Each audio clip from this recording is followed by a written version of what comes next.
All right, so some of you may wonder, how do I change the input on my clean remote that comes from hotels? LG TVs at least. I don't know if this is gonna work in others.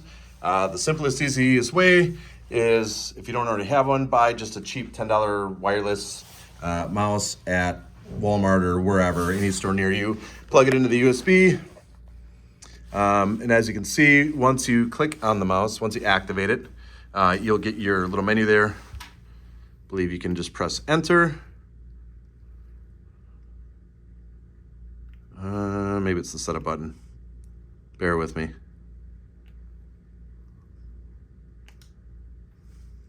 Okay, it is enter. So enter once you get this to pop up. Oop, hold on, I gotta do it again. My mouse went to sleep on me. Enter, yep, there it is, enter. Scroll down to general, go to input, and select the HDMI that you are using, in my case, HDMI 1.